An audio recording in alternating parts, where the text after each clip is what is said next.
어떤 금술 좋은 할머니하고 할아버지하고 한 집에 살았어요. 근데 그날 오후 따라 할머니하고 할아버지하고 목욕을 깨끗하게 했어, 둘이서. 그리고 저녁을 맛있게 차려 먹었어.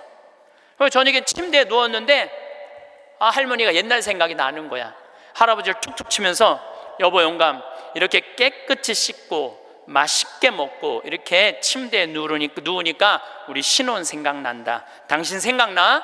신혼 때 당신 이렇게 냉랭하지 않았어. 당신 신혼 때 잘 때 내 손 꼭 잡아주던 거 생각나 안 나? 딱 그런 거예요. 할아버지 가만히 생각해보니까 손을 잡아줘야 될 것 같은 거야. 그래서 할머니 손을 싹 잡았어요. 그랬더니 할머니가 여보 영감, 당신이 내 손 잡아주니까 너무 행복하다. 근데 당신 생각나? 당신 신혼 때 이렇게 내 손 잡는 걸로 끝내지 않았어. 당신 잘 때마다 꼭 내버려 뽀뽀해 주던 거 생각나 안 나? 딱 그런 거예요. 생각해보니까 뽀뽀도 해줘야 될 것 같은 거야. 그래서 할아버지가 할머니 손을 쫙 잡은 상태에서 고개를 돌려서 뽀뽀를 쭉 해줬어요.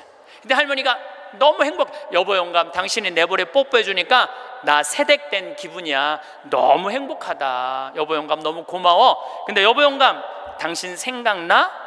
당신 신혼 때 내버려 뽀뽀하는 걸로 끝내지 않았어. 당신 그 이루 내기 잘근잘근 애무해 주던 거 생각나 안 나? 딱 그런 거예요. 그랬더니 그때서 할아버지가 얼굴이 울그락불그락 하면서 확 이불을 내던지고 나가버린 거예요. 그래갖고 할머니가 여보 영감 어디가? 문 열고 나가는 할아버지한테. 그랬더니 할아버지가 딱 문지방에 서서 할머니를 딱 째려보고 이렇게 말을 했어요. 기다려, 이빨 갖고 올 테니까. 딱 그랬다는 거 아니에요. 이제 여러분들 노인들은요 부부밖에 없어요. 정말 부부가 귀하게 여겨야 되는 거예요. 여기 우리 할아버지들 많이 와서 앉아 계신데 여러분들 오늘 강의 다 까먹어도 좋아. 정말로 다 까먹어. 이것만 안 까먹으면 돼요. 여러분들은 무슨 일이 있어도 할머니보다 하루 먼저 죽어야 돼. 무슨 일이 있어도 누구보다 먼저 죽어? 할머니 죽으려고 그러면 너 죽지 마. 나 죽기 전에 죽지 마. 그리고 먼저 죽어야 돼요. 그러니까 여기 효자 열보다요 악처 하나가 낫다니까요. 효자가 하루 종일 같이 있어줘요? 같이 잠자줘요? 못하는 거예요. 악처가 같이 밥 먹어주고 같이 있는 거예요. 그러니까 여기 오늘 할아버지들은 제발 할머니들 가슴 아픈 일 하지 마세요. 그냥 마누라가 시키는 대로 하고 사세요. 머리 깎으라 그러면 가서 머리 깎고, 목욕하라면 목욕하고, 내복 추우니까 내복 입으라면 내복 입고, 내복 벗으라면 벗고, 시키는 대로 하고 사세요. 시키는 대로. 울산에서 한 할아버지가 전화를 했어요. 경찰서에.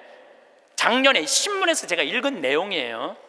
나 경찰한테 이렇게 얘기하는 거, 두유 2개로 10일을 버텼다. 두유 2개로. 난 지금 죽을 것 같다. 나를 좀 살려줘라. 그래서 경찰이 가서 문을 따보니까 할아버지가 뼈밖에 안 남은 거야. 10일 동안 두유 2개로 먹었으니 뭐가 물 10일 먹은 거하고 똑같잖아요. 그래갖고 이 할아버지 뭐 누구 돌볼 사람 없나 했더니 할머니가 1년 전에 돌아가신 거야. 딸은 하나 있는데 교통사고 나고 인사불성이 된 거야. 딸은 인사불성이 된 거야. 누구 돌볼 사람 없나 했더니 이 할아버지 3층짜리 빌딩을 갖고 있었던 할아버지야. 3층짜리 빌딩을 갖고 있고 그 옆에 4평을 달아서 거기서 폐지를 모으고 살았던 거예요.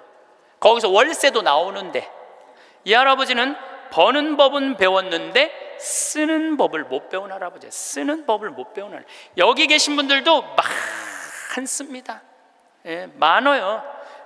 정말로 개처럼 벌어서 짐승같이 써야 되는데 개처럼 벌어서 개처럼 쓰는 사람들 많아요.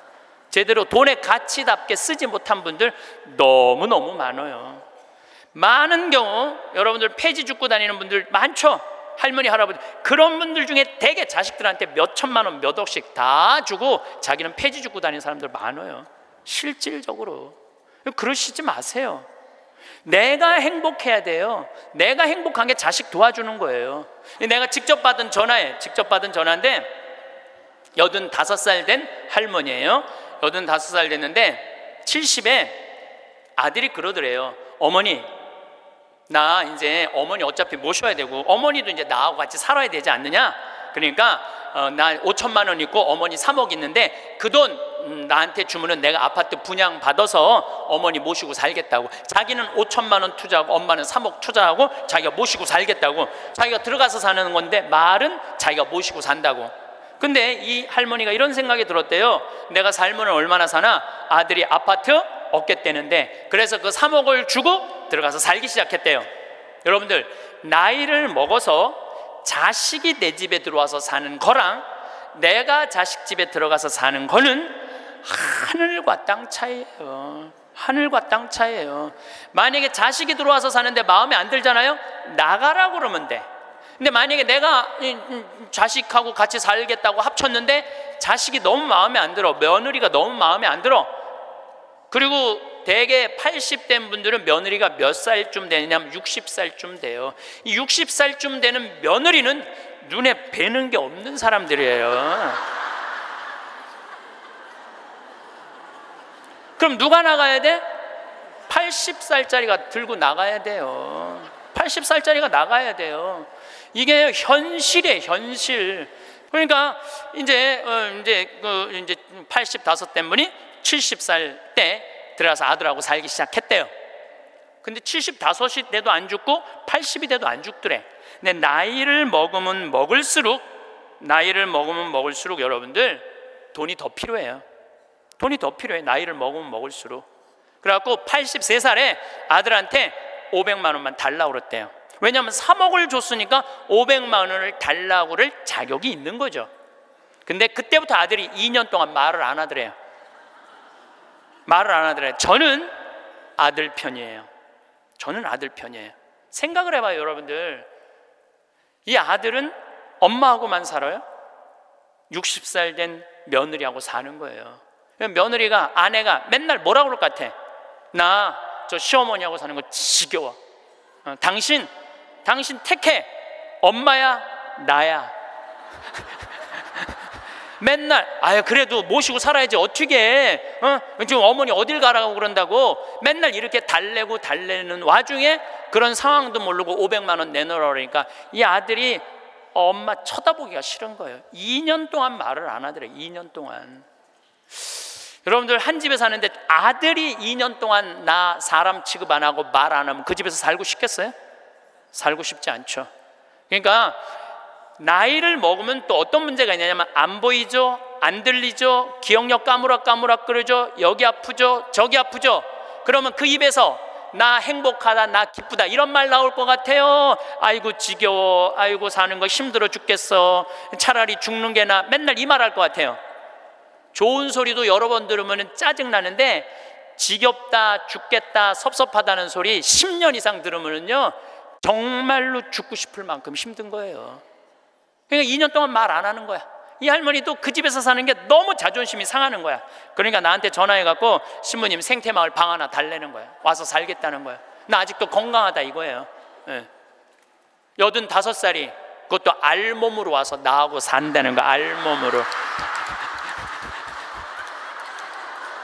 아니 내가 20살이 나하고 와서 산다고 그래도 살까 말까 고민을 지금 해야 될 판국인데 85이 아들한테 3억 다 주고 나한테 와서 알몸으로 살겠다고. 할머니, 우리 생태마을은 피정집입니다. 그래서 할머니 드릴 방이 없습니다. 내가 그 방 많은 거 아는데 왜 방이 그 많은 방이 비느냐 이거예요. 내놓으라는 거예요. 할머니 죄송하다고, 우리는 피정집이라 내년 지금 10월 달까지 지금 실질적으로 거의 예약이 끝났어요. 할머니 드릴 방이 없어 죄송해요. 그러니까 방송 보면 우리 노인들 마음을 가장 잘 아는 분이 신부님인데 막상 통화해 보니까 보는 거하고 다르다 이거예요. 방송 보는 거하고. 그래서 이 할머니가 마지막 전화기를 내려놓으면서 나한테 한 방을 먹이더라고. 뭐라고 그러냐면은 전화 막상 해보니까 신부님이나 내 아들이나 다를 바 하나도 없다고, 똑같다고 전화 끊는 거예요.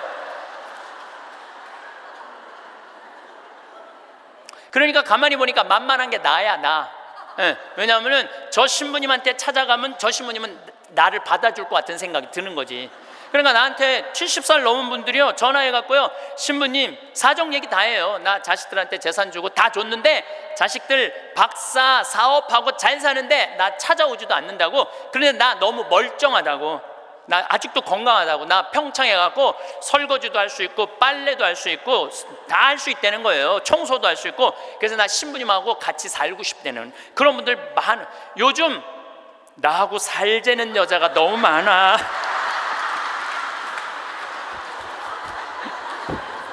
1년에 500명도 더 되는 것 같아.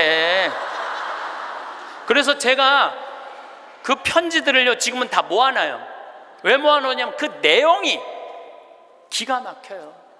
내용이 내가 신부님 자식을 어떻게 키워서 어떻게 성공시키고 어떻게 재산을 물려줬는데 나한테 이럴 수가 있느냐고 그렇게 구구절절 편지 쓰는 분이 많아요. 그런데 그 자식 재산은 찾아올 생각하지 않고 내가 자식보다 낫게 생각이 드는 거지. 나하고 살자고, 나하고 살자고. 그러니까 이 할머니는 정말로 어디다 마음 둘 데가 단 한 군데도 없죠. 만약에 이 할머니가 3억을 그대로 가지고 있었다면 그 서름 안 받았을 거예요. 그 서름 안 받고 그냥 자기 인생 사는 거예요. 아들은 아들 인생 사는 거고. 그럼 서로 섭섭할 것도 없어. 원수 될 것도 없어요. 근데 뭐가 원수가 되는 줄 알아요? 줄 거 다 주고 원수가 된다니까. 줄 거 다 주고 해줄 도리 다 해고도 원수가 된다니까. 그러니까 자식한테 돈을 주는 게 아니에요. 주지 마세요. 이제 뭐하러 주세요 자신을. 여러분들이 만약에 70살에 다 살았다고 생각하고 자식들한테 재산을 물려주는 순간 여러분들은 자식 잃어버리고 재산 잃어버리고 인생 잃어버리는 거예요. 여러분들 70살에 자식들한테 재산 주면은 자식이 계속 찾아오고 용돈 주고 찾아와요 안 찾아와요? 용돈도 안 주고요 찾아오지도 않아요. 그래서 이번 10월 2일 날 노인의 날 무슨 법이 발효가 됐느냐면 불효자 방지법이 발의가 됐어요. 불효자 방지법. 불효자 방지법이 뭐냐면은 내가 재산 주고 다 줬는데 집도 줬는데 자식이 용돈도 안 주고 찾아오지도 않으면 내가 준 재산, 내가 준 집을 다시 찾아올 수 있는 법 아니에요. 그냥 다시 찾아올 수 있는 건 넌 용돈도 안 주고 나 책임도 안 지니까 원래 내 자산이니까 내 다시 갖고 올게. 그런데 70살이 넘어서 법원에 다시 준 재산 찾아오겠다고 법원에 소송 걸 수 있는 할머니들이 몇 명이나 될 것 같아요? 그냥 참고 사는 거예요. 참고 속은 새카맣게 참고 사는 거야. 제가 며칠 전에도 들은 얘기예요. 6억을 들고 할머니가 아들 집으로 들어갔대요. 아들 집으로 6억을 들고 들어가든 60억을 들고 들어가든 그건 아무 상관이 없어요. 자식 집에 들어가서 사느냐 안 사느냐 그게 중요한 거예요. 그런데 6억을 들고 들어갔는데 냉장고에 있는 사과도 마음대로 못 먹겠더라는 거예요. 왜냐하면 이거 혹시 며느리가 손자 주려고 갖다 놓은 거 아닌가. 그래서 전화를 했는데요. 얘야 나 이거 먹어도 되느냐고. 왜 그러고 사느냐 이거예요. 그냥 혼자 편안하게 6억짜리면 3억짜리 아파트 가고 3억은 은행에다 넣어놓고 한 달에 100만 원만 써도 30년을 먹고 살 수 있는데 왜 그렇게 사느냐 이거예요. 그리고 이제 여러분들의 인생의 주인공은 누구냐면 여러분들이에요. 자식이 여러분들 효도할 수 없어요. 이제는 효도는 할 수 없는 세상이에요. 제가 아주 단언을 합니다. 여러분들 효도는 할 수도 없고 받아 먹을 수도 없는 세상이에요. 생각을 해봐요. 여러분들 110살까지 산다고 생각을 해봐. 110살 먹은 엄마가 90살 먹은 아들한테 전화해갖고 얘야 너 왜 나 요즘 안 찾아와? 그러면은 90살 먹은 아들이 당황스러울 거예요. 엄마 아직도 안 죽은 건가? 죽었는지 안 죽었는지 헷갈리는데 가끔씩 엄마가 전화해갖고 너 왜 나 안 찾아오냐면 아들이 90살 먹은 아들이 당황스러울 것 같아요? 안 당황스러울 것 같아요? 살았는지 죽었는지도 몰라요. 90살 된 아들은. 막말로 여기 계신 분들 지금 8, 90 된 어머니 하루에 몇 번 생각해요? 떨어져 살면은 일주일에 한 번도 생각 안 할 때도 많을 거예요. 일주일에 한 번도. 근데 엄마는 오로지 자식만 생각하는 거야. 왜? 자기 인생을 살 줄 몰라서 그러는 거예요. 자아실현이 뭔지 몰라서 그런 거예요. 자아실현. 자기 인생을 산 사람은 자식이 있든 없든 자식이 찾아오든 안 찾아오든 아무 상관없이 자기 인생을 살아요. 근데 자기의 삶이 없는 사람은 오로지 자식만 쳐다보고 110살 때도 90살 먹은 아들한테 너 왜 나 안 찾아와? 나 너밖에 없는데. 그럼 아들이 엄마가 지금 죽었다가 살아난 건지 살았다가 죽은 건지 이거 헷갈린다니까요, 아들이. 이제는 효도는 없는 시대예요. 효도는 없는 시대예요. 이제는 부모 자식 사이에 효도는 없어요. 아까도 말씀드렸지만 사랑밖에 없어요. 사랑만 남는 거예요. 부모 자식이 어렸을 때 얼마나 사랑했느냐 사랑하지 않느냐에 따라서 늙어서 자식이 찾아오느냐 찾아오지 않느냐가 결정되는 거예요. 나는 우리 어머니 아버지를 참 잘 만났어요. 참 좋은 어머니 좋은 아버지. 그 중에 어머니보다는 아버지를 잘 만난 것 같아요. 아버지를 뭐 어머니도 좋지만 아버지는 그거보다 훨씬 좋아요. 훨씬. 난 어렸을 때 아버지하고 매일 미꾸라지 잡으러 다니고 메뚜기 잡으러 다니고 도토리 밤 주스러 다녔던 기억이 참 많아요. 그리고 시험만 우리는 시험 못 봤다고 혼났던 적이 한 번도 없어. 그런데 어쨌든 시험만 끝나면 아버지가 짜장면을 사서 초등학교 때 우리는 항상 나는 한 달에 한 번은 아버지하고 짜장면을 먹으러 갔어요. 내가 2년 전에 우리 형이 둘이거든요. 형들한테 이제 무슨 같이 놀면서 나 어렸을 때 아버지가 시험 끝나면 꼭 짜장면을 사줬어. 나 막내라 그렇게 사줬는 것 같아. 그랬더니 형들이 그러는 거예요. 너도 먹었냐? 우리도 시험 끝나면 꼭 먹었는데? 그러더라고요. 생각해보니까 열받더라고요. 나는 한 달에 한 번 먹고 아버지는 한 달에 3번씩이나 먹었던가 생각을 해보니까. 그러니까 어렸을 때 미꾸라지도 어떻게 잡았느냐면은 논에 보면 웅덩이 있죠? 옆에 거기 물 다 퍼내. 아버지하고 바가지로 다 퍼내면 그 진흙 안에 미꾸라지 많아. 그럼 그거 탁 잡아다 그 잡는 그 느낌이 얼마나 좋은지 몰라요. 미꾸라지가 진흙을 딱 잡으면은 미꾸라지가 꾸물쭉꾸물쭉하고 막 생기는 거 있잖아요. 우렁도 있고 참 행복한 시절 보냈어요. 그러니까 이제 아버지를 생각하면은 참 마음이 따뜻해요. 아버지를 생각하면. 근데 중학교 3학년 때 내가 옥상에서 밤에 담배를 피고 있는데 어험 소리가 들리더라고. 어험 소리가. 고개를 돌려보니까 아버지 뒷모습이야. 아버지가 내 담배 피는 걸 보고 내려가신 거예요. 너무 미안하더라고요. 왜냐하면 나는 손찌검 한번 하신 적 없는 아버지인데 그 좋은 아버지한테 담배 피는 모습을 중학교 3학년 아들이 보였으니 얼마나 미안해요. 그냥 아버지 쳐다보기가 정말로 얼굴을 들을 수가 없었어요. 근데 아버지가 하루가 지나도 말이 없고 이틀이 지나도 말이 없는 거야. 일주일이 지났는데도 말이 없으신 거예요. 그래서 난 이렇게 생각했어요. 깜깜해서 못 보셨나 보다. 이렇게 생각을 했어요. 근데 2주일이 됐는데 2주일째 누나가 나를 부르는 거예요. 막내야. 항상 저를 막내라고 부르거든요. 우리 집에서는. 막내야, 얘기 좀 하자. 그래 얘기해. 그랬더니 너 담배 피니? 그러더라고요. 나 담배 펴. 왜냐하면 그때 제가 중학교 2학년 3학년 고등학교 1학년 거의 3년을 학교를 거의 안 다녔거든요. 뭐 여러 가지 몸이 안 좋아갖고 학교 안 다니니까 할 일이 뭐가 있어. 맨날 그냥 담배나 피고 앉아 있는 거죠. 학교 다니면 담배 필 시간 없지만 학교 안 다니니까 담배 필 시간이 얼마나 많아요. 맨날 담배나 피고 있는데 너 담배 피니? 그래서 나 담배 펴. 그랬더니 아버지가 나한테 얘기하더라. 너 건강도 안 좋은데 담배 끊었으면 좋겠다고. 그러니까 우리 아버지는 아들한테 이 얘기를 하고 싶은데 직접적으로 말하면은 서로 간에 충격이 있을 것 같은 생각을 하신 거예요. 그러니까 나하고 제일 친한 누나한테 얘기를 한 거죠. 그래서 아주 정중한 나한테 부탁을 해 오신 거죠. 그때 내가 받은 아버지에 대한 감동은요, 이거는 지금도 나는 아버지가 세상에서 제일 커요. 아버지가 세상에서 제일 큰 분이에요. 내 인생에 있어서. 그러니까 지금도 한 달에 한 번 아버지를 안 보면은 내가 못 견뎌요. 보고 싶어. 막 보고 싶어요.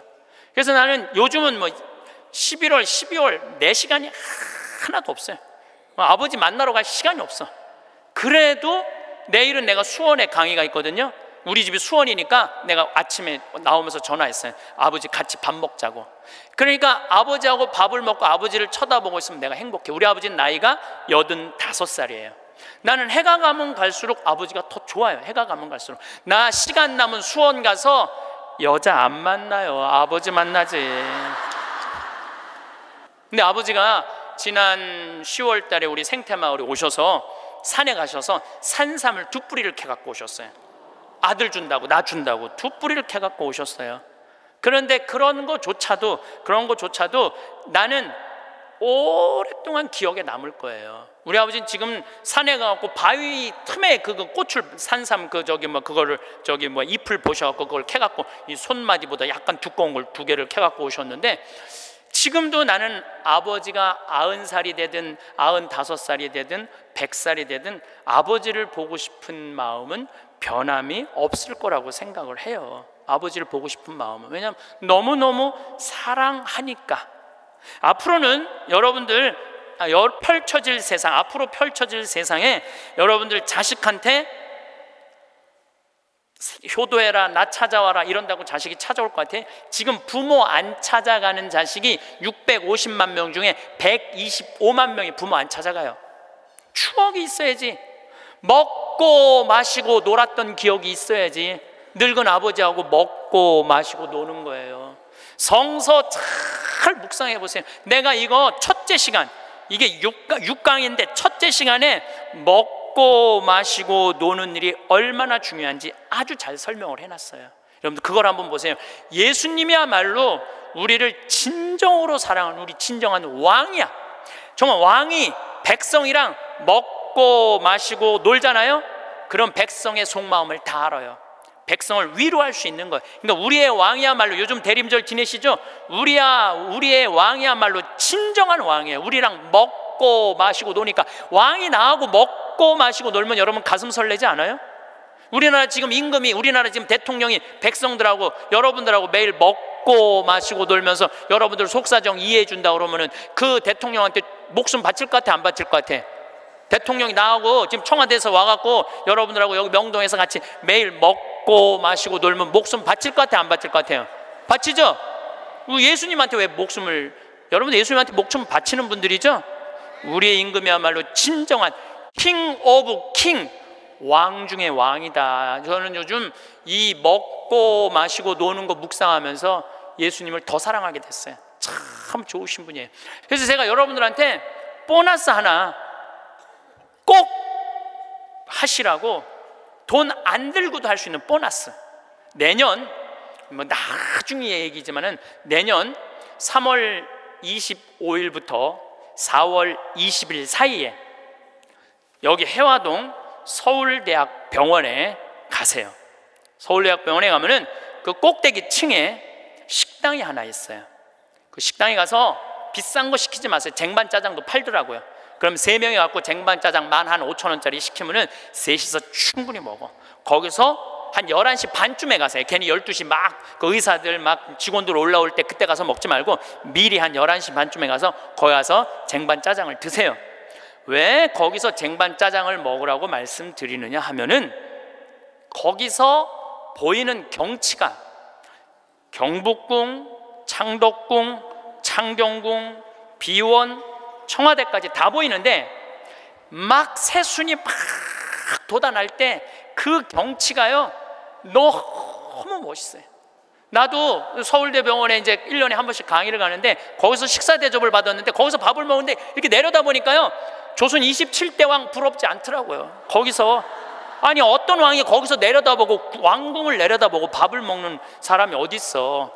꼭 기억하셨다가 내년에는 돈 드는 게 아니야. 그냥 전철 타고 가서 그냥 들고 올라가서 몸빼바지 입지 말고 그날은 좀 럭셔리하게 입고, 그날은 좀 럭셔리하게 입고 내려다 보세요.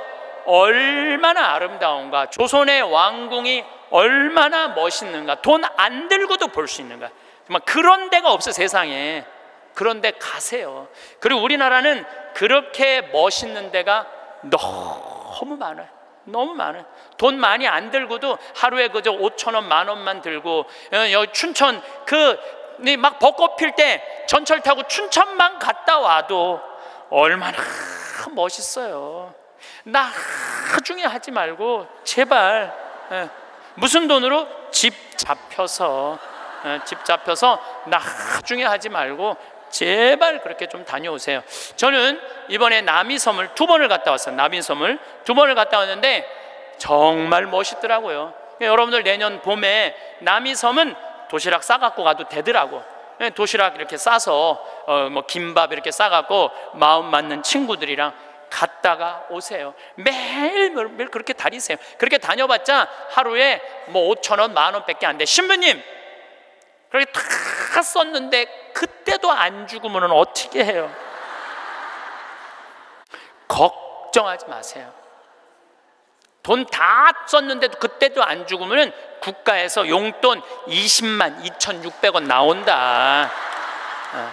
걱정하지 마세요. 그거 받아 쓰면 되죠. 뭘 걱정을 해요.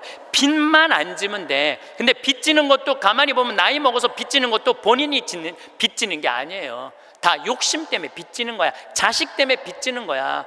얼마 전에도 할머니 할아버지들이 뭐 어디 해갖고 뭐 1,700억인가 다 사기로 날린 사람들, 사기만 안 당하면 돼요. 사기 당하는 이유도 여러분들이 다 욕심 때문에 당하는 거. 늙어서 무슨 투자를 해? 그냥 쓰다가 저기 뭐야 뭐 또 돈 떨어지면 국가에서 하면 나오면 되지. 인터넷에 이런 모임도 있대요. 쓰죽해도 있대. 쓰죽해.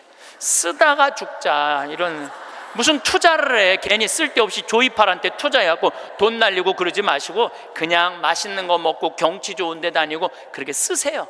쓰세요. 제가 10년 전에 53,000원 나올 때 여러분들한테 이렇게 얘기했어요. 앞으로 20만 원 받는 시대가 올 겁니다. 이제 20만 원 나왔죠? 제가 또 말씀드릴게요. 앞으로 10년 후에 여러분들 60만 원에서 70만 원 나와요. 왜? 우리나라하고 경제가 비슷한 나라들은 다 지금 노인연금이 60에서 70만 원 정도 다 나와요. 우리나라하고 경제가 비슷한 나라들은. 우리나라만 안 하고 있는 거예요. 우리나라만 노인들한테도 안 하고 경찰한테도 안 하고 뭐 청소하는 사람들 아주 돈 안 주는 거지. 이거 다 올라와야 돼. 그리고 지금 기업에 있는 돈들 다 세금으로 뺏어갖고 그 돈 힘든 사람들한테 다 나눠줘야지 선진국으로 가요. 선진국으로 가는 길은 그 길밖에 없어요.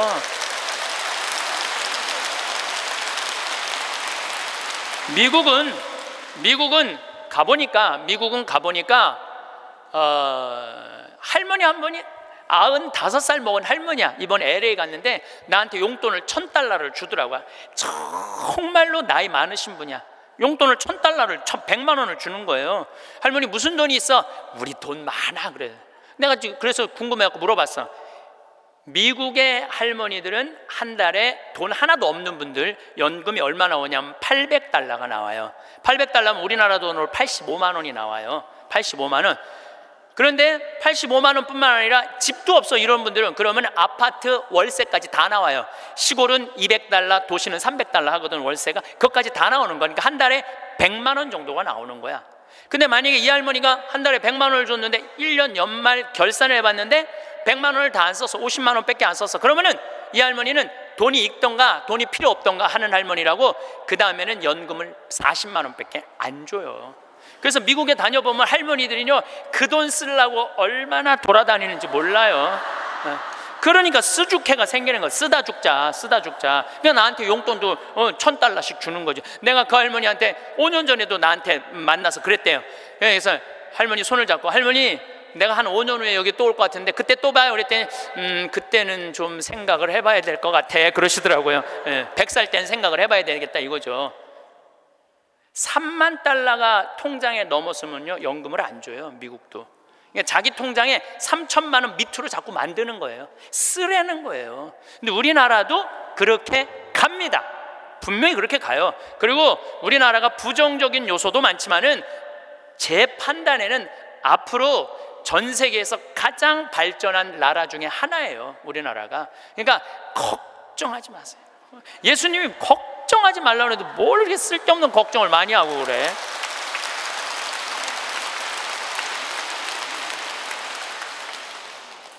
자식한테 재산 물려주지 마시고 여러분들 쓰고 싶은 거 다 쓰세요. 여행 다니고 싶은 거 여행 다니고 먹고 싶은 거 있으면 먹고 없으면은 안 쓰면 되지. 없으면 안 쓰면 돼요. 근데 있는데도 못 쓰는 사람들한테 하는 얘기예요. 있는데도 못 쓰는 분들한테 하는 얘기예요. 해리 리버맨이라는 할아버지가 있어요. 이 할아버지는 나이가 몇 살이냐면은 104살에 돌아가셨어요. 미국 원래는 유태인이야. 폴란드에서 너무너무 가난하게 살다가 어디로 갔느냐면은 미국으로 이민을 갔어. 가갖고 뭐 정말 일을 많이 했어. 제조업도 하고. 근데 이제 77살에 은퇴를 했어요. 돈도 많이 벌고. 그래갖고 이제 미국에도 노인정이 있어요. 매일 노인정에 가갖고 할 일이 없으니까 맨날 체스를 뒀어요. 근데 81살에 같이 체스 두던 친구가 아파갖고 안 나왔어. 안 나와갖고 하루 종일 멍 때리고 있는데 거기에 자원봉사자가 할아버지 친구 안 나왔다고 하루 종일 가만히 앉아있지 말고 옆에 화실이 있는데 그 화실에 가서 그림 좀 공부 좀 해보고 그림 좀 그려보라고 그럽니다. 그랬더니 이 할아버지가 이런 말을 해요. 나는 태어나서 지금까지 단 한 번도 붓을 잡은 적이 없다. 먹고 살기 바쁜데 무슨 붓을 그리냐. 물감이 어떻게 생겼는지도 모르고 도화지, 캔버스가 어떻게 생겼는지도 모른다. 근데 내가 무슨 그림을 그리냐. 이 81살 나이에. 그래도 할아버지 한번 가서 구경이나 해보시라고. 그래서 할아버지를 살살 꼬셔서 화실에 갔어요. 근데 이 할아버지가 화실에 가서 붓을 보고 물감을 보고 캔버스를 보는 순간 어떤 생각이 들었느냐면은 어렸을 때 폴란드의 그 아름다운 경치를 그리고 싶었던 거야. 그래서 붓을 들어 그림을 그리기 시작을 했어요. 근데 이 할아버지가 색깔을 조합하고 그림을 그리는데 프랑스의 샤갈이라는 화가보다도 그림을 더 잘 그리는 거야.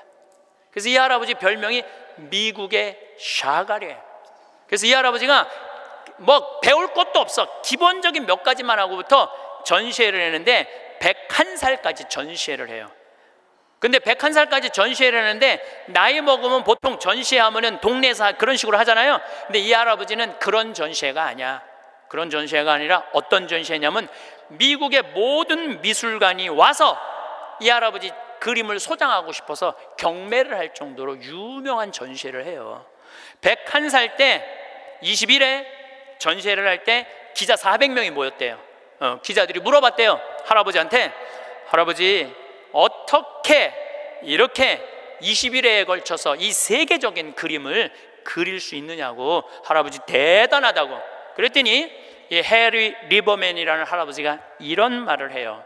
나는 내 그림이 유명한지 안 유명한지 난 잘 모르겠다. 근데 나는 81살부터 101살까지 내 인생은 가장 찬란하고 가장 행복했다. 내가 이렇게 그림을 그리면서 내 101살까지 살 수 있었던 것은 내 인생의 최대의 축복이다. 그리고 이 할아버지는 104살에 세상을 떠나세요. 여기 계신 모든 분들 지금 안에 재능이 있을 것 같아요? 없을 것 같아요? 재능이 있어요. 지금 60, 70, 80 되신 분들도 재능이 다 있으세요. 오늘 아침에 잠깐 보니까 할머니들이 시집도 냈던데 이 한글 배워갖고 시집도 냈어요. 그런데 참 내가 보기에는 그분들 대단한 분들이에요. 뭔가를 나이를 먹어도 77살에 시금치네라는 시를 썼는데 참 멋있더라고요. 여기 계신 여러분들도 지금 안에 다 있어요. 다 있으니까 난 다 살았다, 죽을 날만 기다린다, 제발 이러지 마세요.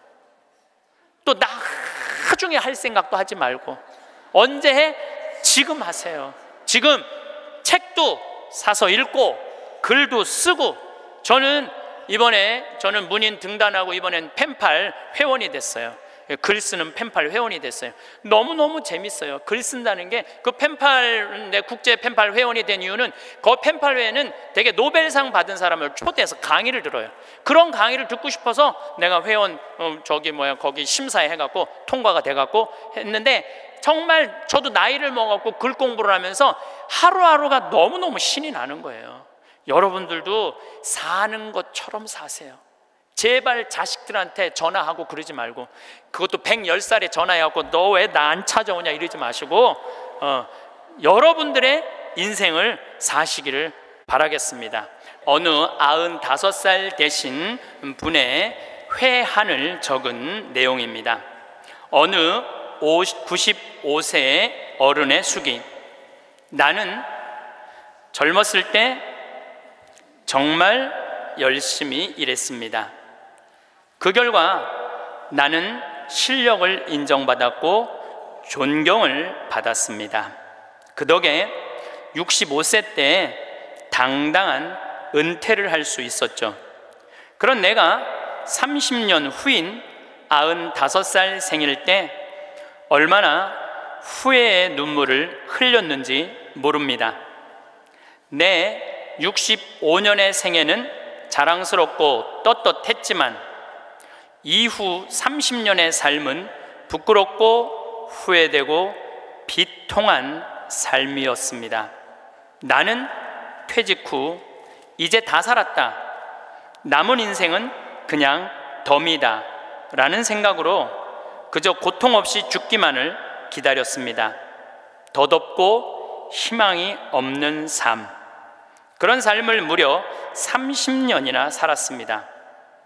30년의 시간은 지금 내 나이 95세로 보면 3분의 1에 해당하는 기나긴 시간입니다.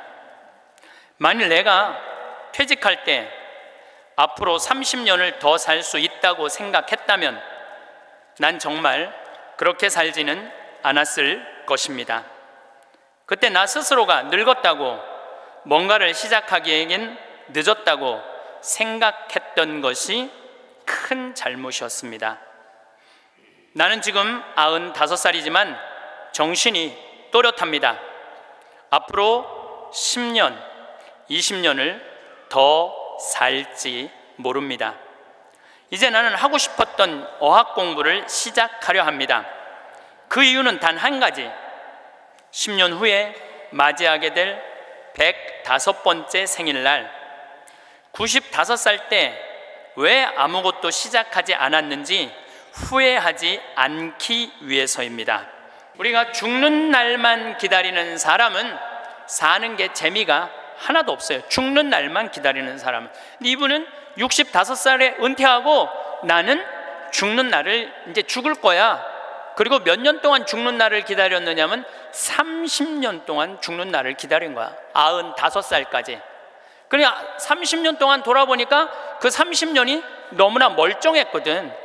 그 너무 아까워. 30년이. 내가 죽는 날만 기다리지 말고 65살서부터 95살 때까지 정말로 먹고 마시고 놀았다면 얼마나 행복했겠어요. 근데 이분은 그러지 못했던 거예요. 늘 드리는 말씀이지만 이제 60 되신 분들은 100살까지 삽니다. 60 되신 분들은 40년 남았어요. 50 되신 분들은 110살 삽니다. 내가 51인데 내가 몇 년 남았느냐면 59년 남았어요. 내가 59년.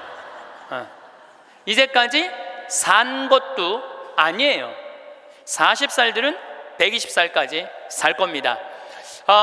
그제 여러분들 먹는 당뇨병 안에, 그 약 안에 기가 막힌 좋은 물질이 있대요. 당뇨병 안에. 그래서 그 약을 잘만 이제 컨트롤하면, 그 약을 잘 먹으면 120살까지 사는데 별 문제가 없다는 거예요. 러시아에서는 노화 물질을 느리게 하는 약을 개발해낸 거예요. 그래서 이 약을 먹으면 70살이 돼도 안 늙는 거야. 70살이 돼도 20살 같이 몸매가 좋고 피부도 좋다는 거예요. 이제 이 약을 먹기 시작하면은, 제가 아까 말씀드렸듯이 세상은 완전히 새로운 세상이 펼쳐지고 있는 거예요. 그래서 미래 학자들이 앞으로는 애를 몇 살에 낳는 게 가장 합리적이냐면은 70살에 낳는 게 가장 합리적이라는 거예요. 70살에 애를 낳는 게. 그런데 저는 여기에 전적으로 동의합니다. 여기 지금 7, 80 되신 분들 다 20살에 시집 가셔서 애 낳고 살았을 거예요. 그럼 생각을 해봐요. 20살에 애 낳고 행복한 거냐? 애 한 살 때 행복하고 그 다음부터 자식 때문에 평생 속 새까맣게 끓고 사는 거예요. 여기 있는 분들 말을 안 해서 그렇지 얘기해보면은요, 지금 평생 자식 때문에 속 썩고 사는 분들 많을 거예요.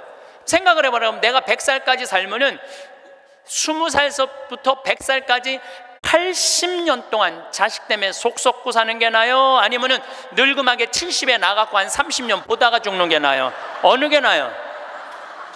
어느 게 나아요? 늙음하게 자식 보다가 죽는 게 훨씬 나은 거예요. 저는 그래서 70에 애 낳는 게 좋다고 생각이 들어요. 70에 애 낳는 게. 4년 전에 우리나라가 100살 이상이 1,800명이었어요. 여자가 1,700명, 남자가 100명이에요. 100명. 여자들이요 안 죽어요. 여자들이 이상하게. 그런데 작년에 우리나라가 100살 이상이 몇 명이냐면은 15,000명이에요. 15,000명. 이제는 제가 보기엔 총알같이 이제 100살 이상이 50만 명, 100만 명 시대도 온다는 거예요. 100살 이상이. 근데 80살까지는 괜찮아요. 오래는 데도 있고 갈 때도 있고. 근데 80살이 넘으면은 갈 데도 없고 올 데도 없어요. 80살이 넘으면은. 그러니까 80살 넘는 분들 대부분은 어떻게 사느냐 하면은 뒷방에 앉아갖고 하루 종일 앉아있는 거. 뒷방에 앉아갖고. 그럼 뒷방에 하루 종일 앉아있는 분들 웃을 것 같아 안 웃을 것 같아? 안 웃어요. 웃을 일이 있어요? 혼자 하하하 하고 뭐 방에서 뭐 하고 그렇게 웃어요? 안 웃어요. 그러니까 하루 종일 한 번도 안 웃는 건 문제도 아니야. 일주일 내내 한 번도 안 웃어. 일주일 내내 한 번도 안 웃는 건 문제도 아니야. 80살에서부터 90살까지 10년 동안 한 번도 안 웃고 사는 할머니들 많아요. 그런 할머니들은 90살 때 보면 얼굴이 어떤 줄 알아요? 이러고 산다니까. 그러면은 80살 넘어서서 웃고 살려면 어떻게 해야 되느냐? 해만 뜨면 집을 나가야 돼요. 해만 뜨면 집을 나가야 돼요. 해만 뜨면 집을 나가서 경복궁을 가든 덕수궁을 가든 창덕궁을 가든 온양온천을 가든 파리를 가든 뉴욕을 가든 어디야 이 이스라엘을 가든 돌아다녀야 돼. 이렇게 돌아다닐 수 있을 때까지 돌아다니는 할머니들은 죽을 때 어떻게 죽는지 알아요? 지쳐서 죽는다니까. 지쳐서. 95살 때쯤에 나는 힘들어서 도저히 못 살겠다, 나는 이제 죽어야 되겠다 라고 지쳐서 죽는다니까. 죽을 땐 지쳐서 죽어야 돼요.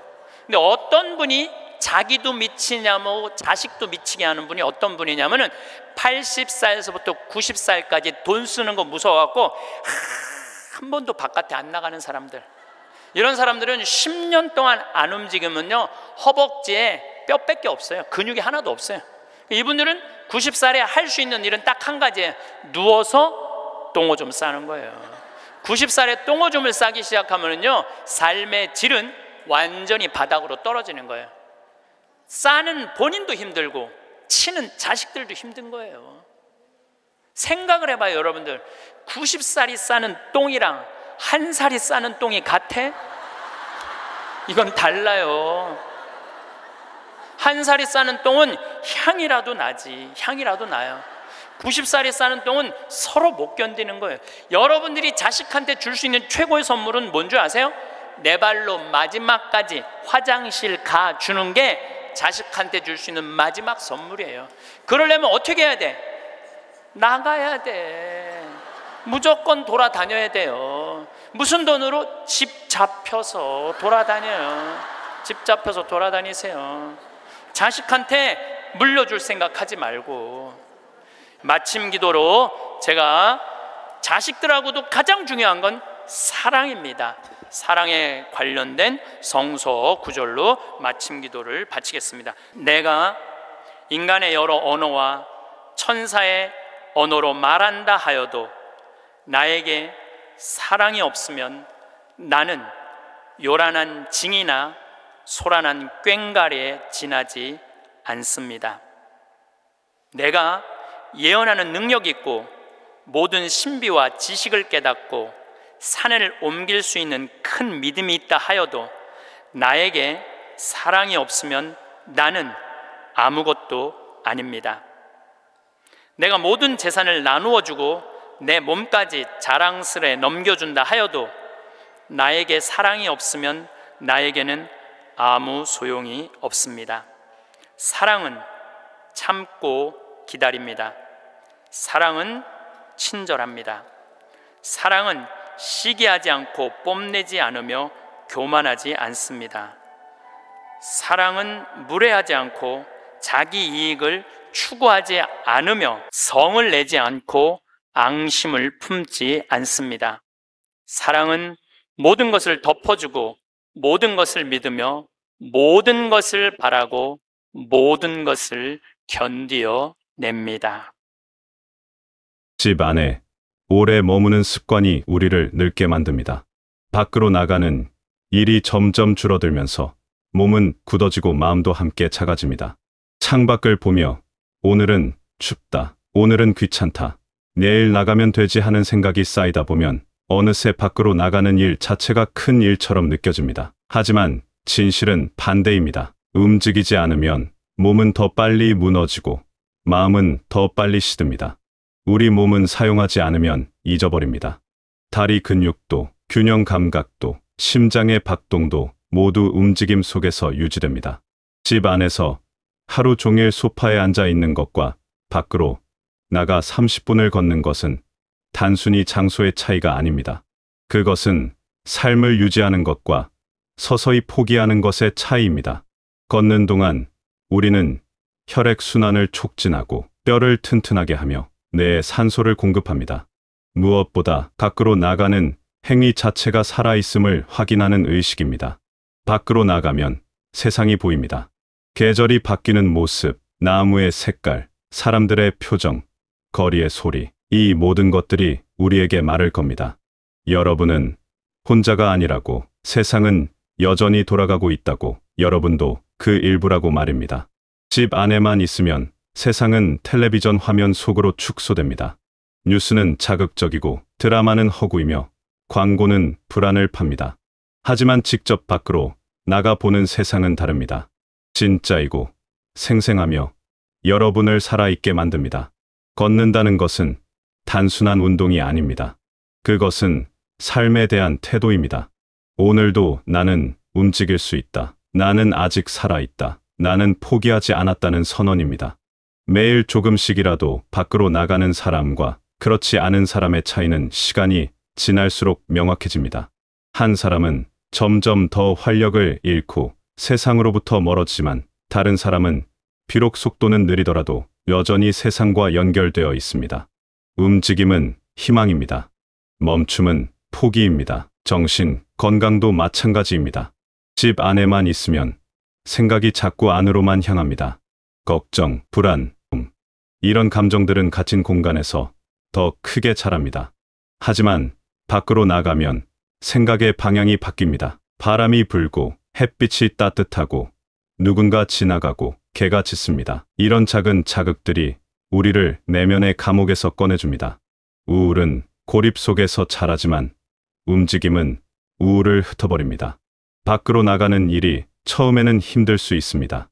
몸이 무겁고 의욕이 없고 이유를 찾기 어렵습니다. 하지만 나가야 할 이유는 간단합니다. 여러분이 살아있기 때문입니다. 살아있는 사람은 움직여야 합니다. 그것이 생명의 기본 원리입니다. 나무도 바람에 흔들리고 강물도 흐르고 구름도 떠다닙니다. 멈춰 있는 것은 죽은 것뿐입니다. 작은 목표부터 시작하면 됩니다. 매일 집 앞까지만 나가보는 것, 우편함을 확인하러 가는 것, 근처 공원을 한 바퀴 도는 것, 거창할 필요가 없습니다. 중요한 것은 밖으로 나가는 습관을 만드는 것입니다. 습관이 되면 그것은 더 이상 힘든 일이 아니라 하루의 일부가 됩니다. 아침에 세수를 하듯 밥을 먹듯 밖으로 나가는 것이 자연스러워집니다. 밖으로 나가는 것은 여러분 자신을 위한 가장 기본적인 돌봄입니다. 비싼 건품이나 특별한 운동 프로그램이 필요한 것이 아닙니다. 그냥 밖으로 나가면 됩니다. 신발을 신고 문을 열고 한 걸음씩 걸으면 됩니다. 그것만으로도 여러분의 몸과 마음은 살아납니다. 움직임 속에서 우리는 다시 삶의 주인이 됩니다. 기대는 마음속 깊은 곳에 자리 잡고 있습니다. 자식이 전화하기를 기대하고, 배우자가 먼저 이해해 주기를 기대하고, 친구가 연락하기를 기대합니다. 이런 기대는 자연스러운 감정처럼 보이지만 사실은 우리를 가장 많이 아프게 하는 감정입니다. 기대는 충족되지 않을 때 실망으로 변하고, 실망이 쌓이면 마음의 상처가 됩니다. 상처가 깊어지면 우리는 세상을 향해 문을 닫게 됩니다. 타인에게 기대를 거는 것은 내 행복의 열쇠를 다른 사람 손에 쥐어주는 것과 같습니다. 상대가 그 열쇠를 돌려주면 다행이지만 돌려주지 않으면 우리는 문 앞에서 기다리다 지칩니다. 자식이 자주 찾아오기를, 배우자가 내 마음을 알아주기를, 친구가 먼저 안부를 묻기를 바라는 동안 우리는 수동적인 존재가 됩니다. 누군가의 행동을 기다리며 하루하루를 보내는 삶은 내 것이 아닙니다. 기대를 내려놓는다는 것은 냉정해지는 것이 아닙니다. 오히려 현실을 있는 그대로 받아들이는 지혜입니다. 사람들은 각자의 삶을 살고 있습니다. 자식에게도 자식의 일이 있고, 배우자에게도 배우자의 생각이 있고, 친구에게도 친구의 사정이 있습니다. 그들이 내 기대대로 움직이지 않는다고 해서 나를 사랑하지 않는 것이 아닙니다. 단지 그들도 바쁘고 지치고 각자의 방식으로 살아가고 있을 뿐입니다. 진짜 자유는 기대를 거두고 내 삶을 내가 책임지겠다고 결심하는 순간 시작됩니다. 누군가 전화하기를 기다리는 대신 내가 먼저 전화할 수도 있습니다. 배우자가 알아주기를 바라는 대신 내 감정을 솔직하게 표현할 수도 있습니다. 친구의 연락을 기다리는 대신 내가 먼저 약속을 제안할 수도 있습니다. 주도권을 되찾는 순간 우리는 더 이상 기다리는 사람이 아니라 행동하는 사람이 됩니다. 행복은 누군가 가져다 주는 것이 아니라 내가 만드는 것입니다. 평생 모은 돈이 통장에 쌓여 있습니다. 젊을 적엔 아이들 교육비를 위해, 중년엔 집 마련을 위해, 그리고 지금은 혹시 모를 미래를 위해 아껴왔습니다. 하지만 이제 질문을 던져야 합니다. 이 돈은 대체 누구를 위한 것입니까? 언제까지 아끼고만 살 것입니까? 떠날 때 가져갈 수 없다는 사실을 알면서도 왜 여전히 움켜쥐고 있습니까? 돈은 도구입니다. 삶을 풍요롭게 만들기 위한 수단입니다. 하지만 많은 사람들이 돈을 목적으로 착각합니다. 돈을 모으는 것 자체가 목표가 되어버리면 정작 그 돈으로 무엇을 할 수 있는지 잊어버립니다. 통장 잔고는 늘어나지만 삶의 질은 나아지지 않습니다. 숫자는 커지지만 행복은 멀어집니다. 이제는 여러분을 위해 돈을 써야 합니다. 가고 싶었던 곳에 가고, 먹고 싶었던 것을 먹고, 하고 싶었던 일을 하는 것. 이것이 낭비가 아니라 제대로 된 사용입니다. 여행을 가면 새로운 풍경이 마음을 환기시켜주고, 맛있는 음식은 미각을 깨우며, 취미 활동은 삶에 활력을 불어넣습니다. 이런 경험들은 돈으로 살 수 있는 가장 가치 있는 것들입니다. 건강에 투자하는 것도 중요합니다. 정기 검진, 필요한 치료, 보조기구, 편안한 신발, 좋은 침대, 이런 것들은 사치가 아니라 필수입니다. 건강한 몸으로 하루를 보내는 것과 불편한 몸으로 하루를 견디는 것은 완전히 다른 삶입니다. 돈을 아끼다가 건강을 잃으면 나중에 훨씬 더 많은 돈이 들어갑니다. 예방이 치료보다 낫고 편안함이 참음보다 낫습니다. 친구를 만나는 데도 돈을 쓸 가치가 있습니다. 함께 식사하고 차를 마시고 가벼운 여행을 떠나는 것. 이런 시간들이 관계를 유지하고 외로움을 막아줍니다. 혼자 집에 앉아 돈을 아끼는 것보다 친구와 함께 웃으며 돈을 쓰는 것이 훨씬 더 가치 있습니다. 인간관계는 돈으로 살 수 없지만 관계를 유지하는 데는 돈이 필요합니다. 자식에게 물려줄 생각만 하지 마십시오. 물론 자식을 사랑하는 마음은 이해합니다.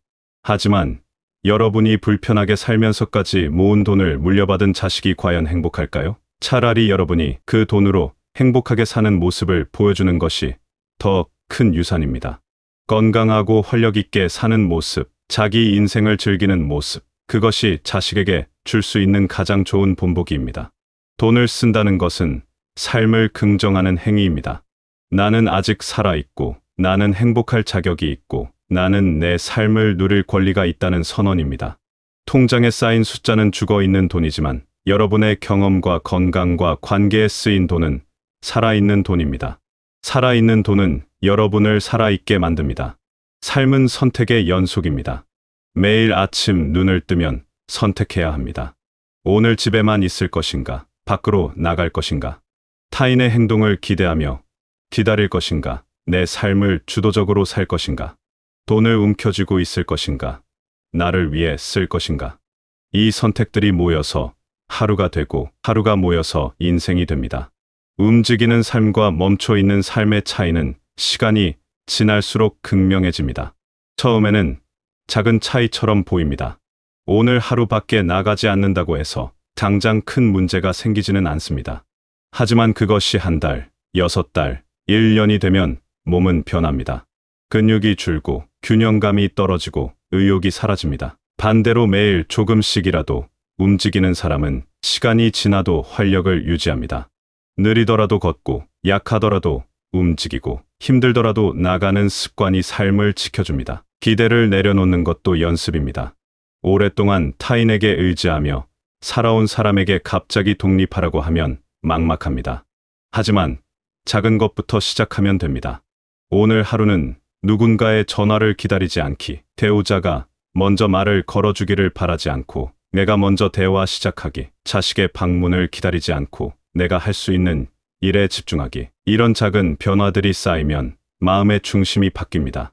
타인에게 있던 무게 중심이 나에게로 옮겨옵니다. 돈을 쓰는 것도 연습이 필요합니다.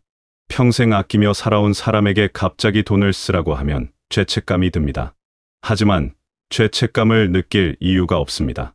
여러분이 번 돈이고 여러분이 모은 돈입니다. 그것을 여러분을 위해 쓰는 것은 당연한 권리입니다. 작은 것부터 시작하십시오. 평소보다 조금 더 좋은 과일을 사보고, 가고 싶었던 가까운 곳에 다녀오고, 오래 쓰던 물건을 새 것으로 바꿔보십시오. 이런 경험들이 쌓이면 돈을 쓰는 것에 대한 두려움이 줄어들고 삶의 질이 올라갑니다. 중요한 것은 오늘입니다. 내일은 약속되지 않았습니다. 다음 주, 다음 달, 내년은 더욱 불확실합니다. 우리에게 확실한 것은 오직 오늘뿐입니다. 그렇다면 오늘을 어떻게 보낼 것인가가 가장 중요한 질문입니다. 오늘 하루를 집 안에서 기대하고 아끼며 보낼 것인가? 아니면 밖으로 나가고 행동하고 나를 위해 쓰며 보낼 것인가? 삶은 멈춘 만큼 늙고 움직인 만큼 젊어진다는 말은 비유가 아니라 사실입니다. 의학적으로도 증명된 사실입니다. 움직이는 사람의 세포는 활발하게 재생되고 멈춰 있는 사람의 세포는 빠르게 노화됩니다. 심리적으로도 마찬가지입니다. 능동적으로 사는 사람의 정신은 밝고 활기차지만 수동적으로 사는 사람의 정신은 어둡고 무기력합니다. 나이는 숫자일 뿐입니다. 진짜 나이는 여러분이 얼마나 움직이고 있는가로 결정됩니다. 인생 후반전을 바꾸는 것은 거창한 결심이 아니라 작은 실천입니다. 오늘 10분만 더 걸어보는 것, 오늘 하루는 누군가를 기다리지 않고 내가 먼저 움직여보는 것, 오늘 나를 위해 작은 선물을 사보는 것. 이런 작은 행동들이 모여서 습관이 되고 습관이 삶을 바꿉니다.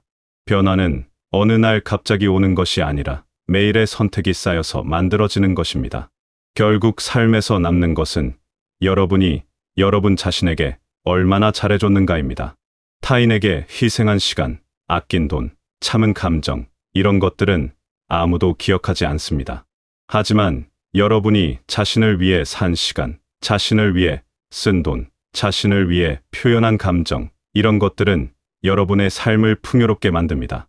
남을 위한 삶은 고귀하지만 나를 위한 삶은 필수입니다.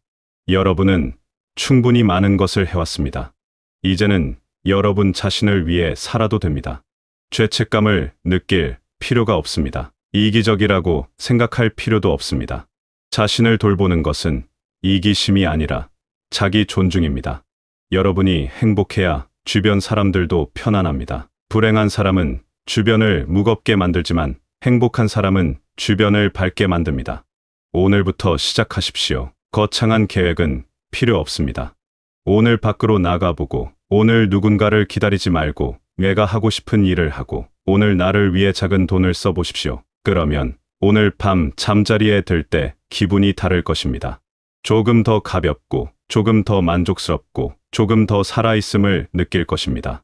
삶은 생각보다 빨리 밝아집니다. 어둡다고 느껴지는 것은 움직이지 않기 때문입니다. 불을 켜듯이, 커튼을 열듯이 밖으로 나가고 행동하고 나를 위해 쓰는 순간 삶은 환해집니다. 그 빛은 멀리서 찾아오는 것이 아니라 여러분 안에 있습니다. 여러분이 움직이는 순간 그 빛이 켜집니다. 여러분의 남은 시간이 풍성하고 따뜻하고 밝기를 바랍니다. 매일 조금씩 밖으로 나가고 타인에게 기대지 않고 자신의 삶을 주도하며 자신을 위해 기꺼이 투자하는 삶을 사시길 바랍니다. 그것이 여러분이 마땅히 누려야 할 삶입니다. 오늘 하루도, 내일도, 그 이후의 모든 날들이 여러분 자신을 위한 시간이 되시길 바라겠습니다.